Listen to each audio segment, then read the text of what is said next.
ईश्वराय वरदाय सुरप्रियाय लंबोदराय सकलाय जगद्विताय नागाननाय श्रुतियज्ञविभूषिताय गौरीसूताय गणनाथ नमो नमस्ते।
सभी लोग स्थान बैठ जाएं। मैं अपनी गाड़ी को विराम देता हूँ। आज के बीच में महाराज श्री के बीच में बाधक न बनता हुआ। श्री राम जय राम जय जय राम, श्री राम जय राम जय जय राम, जय जय विघ्न हरण हनुमान, जय जय विघ्न हरण।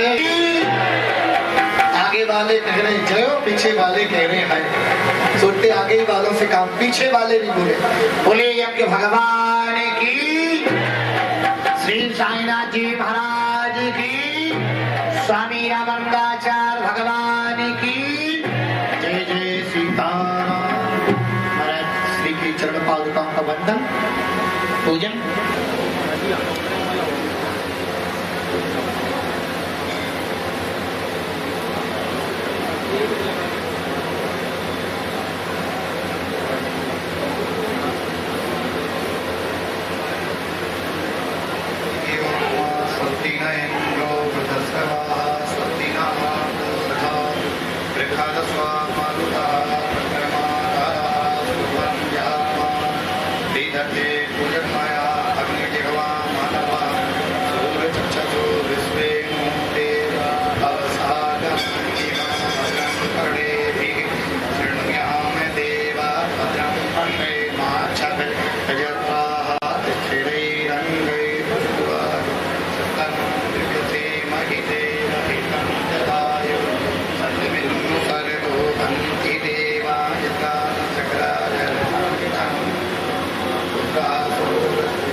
श्री कामदगिरि भगवान की,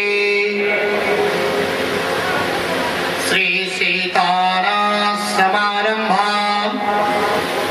रामानंदादि मध्यमाम् अस्मदाचार्य पर्यन्ताम् वंदे गुरु परंपरा। परम तपस्वी भगवत स्वरूप श्री साईनाथ भगवान मंचस्थ पंडित श्री रघुवीर जी एवं राम जय राम जय जय राम, श्री राम जय राम जय जय राम, श्री राम जय राम जय जय राम। कौशल्या के प्यारे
जय राम जय जय राम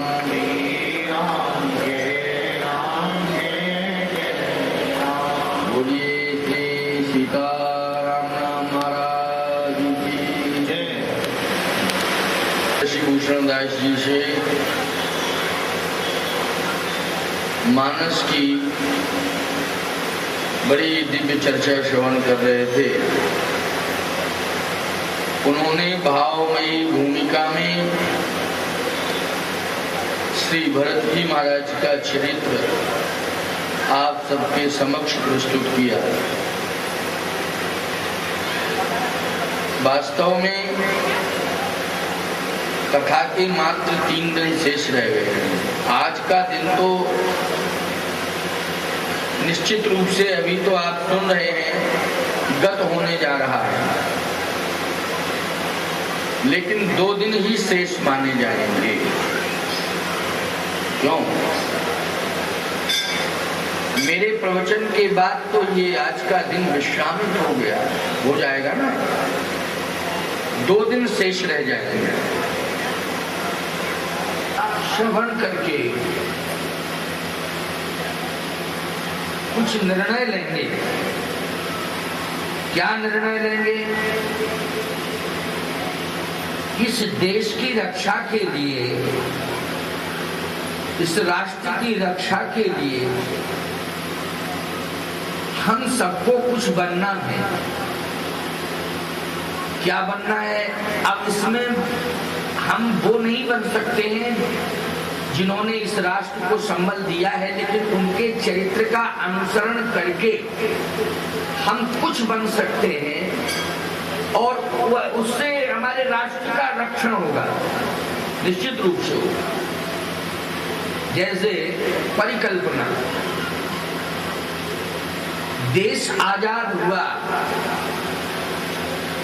उस समय एक नारा दिया गया था, देश आजाद होने के पहले और देश आजाद जब हुआ उस समय भी राम राज्य को लाना है। क्यों भाई? राम राज्य को लाना है। समस्या ये है राम राज्य नहीं आया। तुलसीदास जी महाराज के समय मुगल शासन था, मुगल राज्य था, परंतु उन्होंने रामचरितमानस की रचना करके एक रामायण काल को समाज के सामने प्रस्तुत कर दिया। और इसलिए रामायण काल को प्रस्तुत किया था कि ये रामायण काल में आप सब निश्चित रूप से इसके माध्यम से राम राज्य ला सकते हैं। किसके माध्यम से? रामायण के माध्यम से। पंडित मदन मोहन मालवीय जी ने एक विचार रखा था अपना उस समय।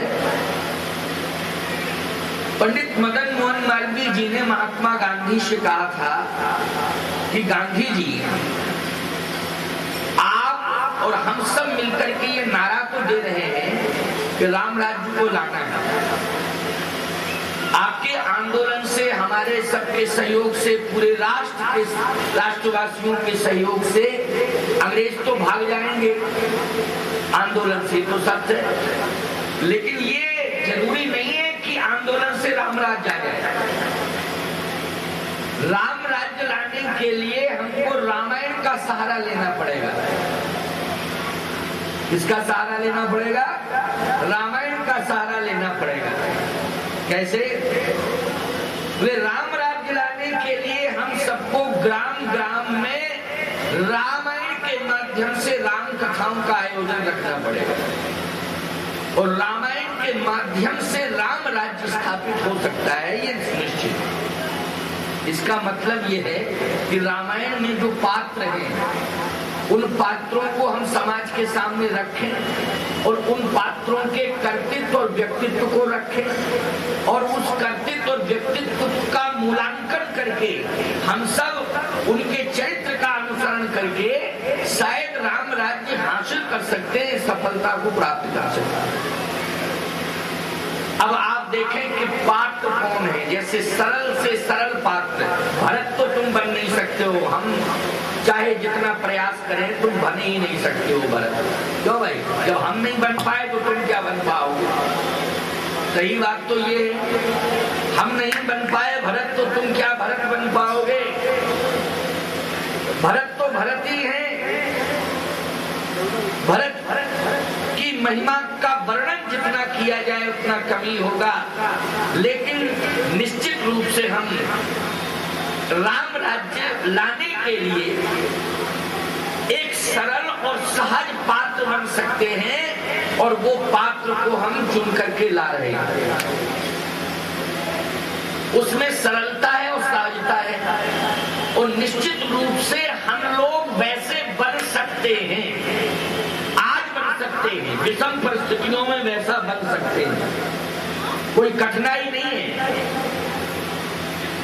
उसका व्यक्तित्व, उसका कर्तृत्व हम आपके सामने रख रहे हैं, और आप निश्चित रूप से ये स्वीकार करोगे कि स्वामी जी आपने बहुत अच्छी बात बताई, हम लोग ऐसा प्रयास करें तो निश्चित रूप से सफलता हासिल कर सकते हैं। जैसे हम देश के नागरिक हैं,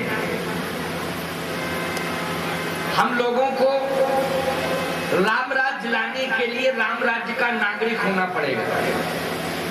राम राज्य का नागरिक बनने के लिए हम लोगों के लिए एक चौपाई है। वो कौन सी चौपाई है मानस की? सब नर करहीं परस्पर प्रीति,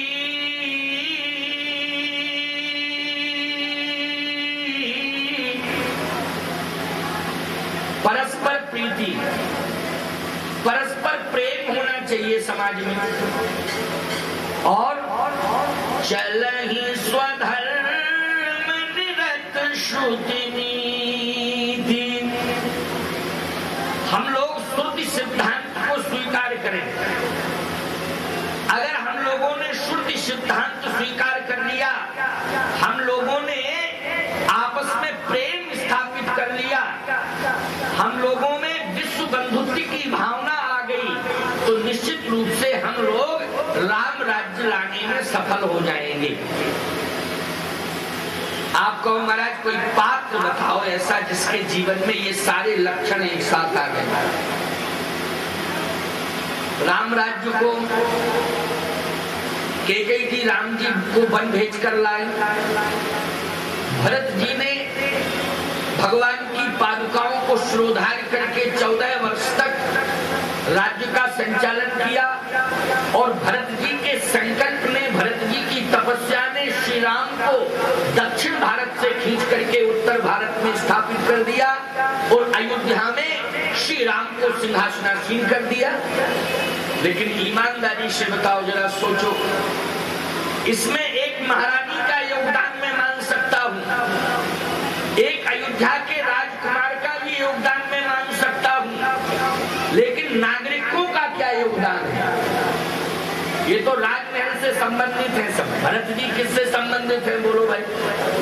राजमहल से संबंधित है। कैकेयी जी किससे संबंधित है? राजमहल से संबंधित है। लेकिन जनता की ओर से राम राज्य कहाँ आ रहा है और किस बिंदु पर आ रहा है? जनता की ओर से, और उसमें भी कोई बहुत बड़ा प्रभावशाली नहीं, एक सामान्य से सामान्य व्यक्ति ने राम राज्य लाने के लिए आवाज कहाँ उठाई? मैं कहता हूँ कि अयोध्या राज्य का अगर कोई नागरिक आवाज उठाता है राम राज्य लाने की, तो वो अयोध्या की प्रजा है। क्यों भाई?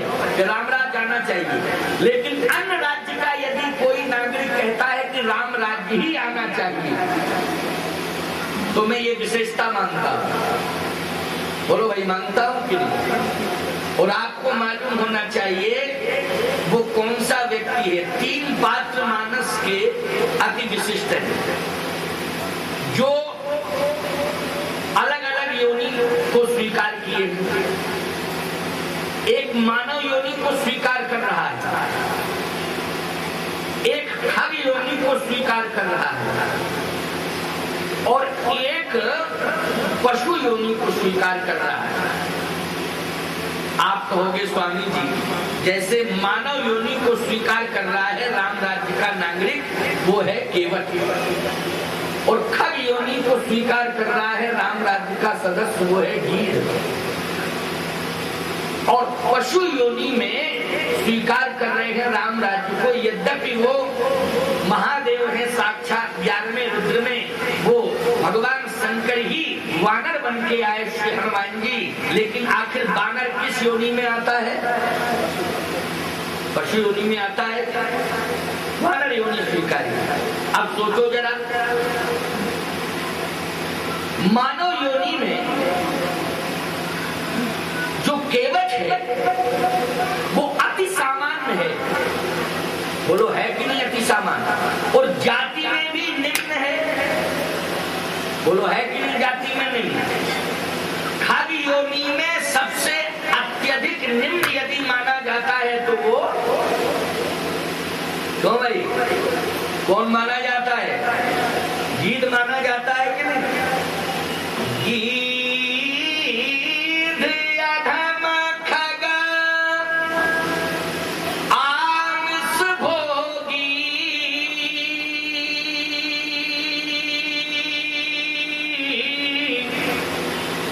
गति दीनी जो जाचत जोगी। अच्छा, मानव योनि में गोस्वामी जी कहते हैं जासु छाए सुई ले सींचा। अब बताओ, जिसकी छाया पड़ जाए पवित्र होने के लिए गंगा जल पीना पड़े, बताओ ये केवट जाति के लिए कहा है? बोलो कहा निषाद केवट के लिए छाया पड़ जाए तो गंगा जल पीना पड़े। लेकिन सोचो जरा, राम राज्य लाने के लिए इसने आवाज उठाई। सबसे अधम पक्षी होता है जटायुगीध, राम राज्य लाने के लिए इस अधम पक्षी ने आवाज उठाई, और राम राज्य लाने के लिए श्री हनुमान जी ने आवाज ही नहीं उठाई, पूरा अपना जीवन समर्पित कर दिया। बोलो कर दिया कि नहीं कर दिया? जीवन समर्पित कर दिया। अब सोचो जरा, आप केवट बन सकते हैं, जाति की बात नहीं कर रहा हूं मैं, उसके व्यक्तित्व की बात कर रहा हूं। हमारा मतलब ये नहीं कि यहाँ कोई केवट निषाद जाति से इतर बैठे हों, वो अलग अर्थ लगा लें, किसी प्रकार से अपने मन में मलानता लाएं कि स्वामी जी ऐसा क्यों कह रहे हैं। हम उसके व्यक्तित्व की बात कर रहे हैं। जैसे केवट हम भी बैठे, जाति से नहीं है तो ब्राह्मण, नहीं तो केवट समझो, अल्लाह करने लगो कि केवट आओ तो कथा करो भाई। केवट आध्यात्म जगत में गुरु को, सदगुरु को केवट के रूप में स्वीकार किया गया। तो भाई आध्यात्म जगत में गुरु को क्या कहा गया? केवट। सीधी सी बात ही है। हाँ, स्पष्टीकरण कर रहे हैं, नहीं तो कुछ अलग समझ लो। तो आप विचार करें। आइए संत जी इधर आओ, मंच पर ले आओ। तो परंतु उच्च कोटि की पराकाष्ठा बन गया। उच्च कोटि की पराकाष्ठा मतलब भगवान ने जितना महत्व प्रधानमंत्री को नहीं दिया अयोध्या के। अयोध्या के प्रधानमंत्री का मतलब है सुमंत। प्रधानमंत्री का मतलब क्या है? हम मनमोहन सिंह की बात नहीं कर रहे हैं, हम राम कथा में ही बोल रहे हैं। इसमें भी प्रधानमंत्री है। अयोध्या के प्रधानमंत्री हैं कौन? सुमंत। ये प्रधानमंत्री। अब कल्पना करो, आप कहाँ प्रधानमंत्री हो, कहाँ मजदूर। बोलो कितना डिफरेंस है? बोलो है डिफरेंस कि नहीं? लेकिन भगवान ने प्रधानमंत्री को महत्व नहीं दिया, जबकि आदर कीन पिता समले। पिता के समान, दशरथ जी के समान आदर देते थे प्रधानमंत्री सुमंत को भगवान राम। लेकिन केवट के सामने प्रधानमंत्री सुमंत को महत्व नहीं दिया जो महत्व केवट को दिया। मैं वैसे नहीं कह रहा हूं, प्रमाण दे रहा हूं। कैसे? से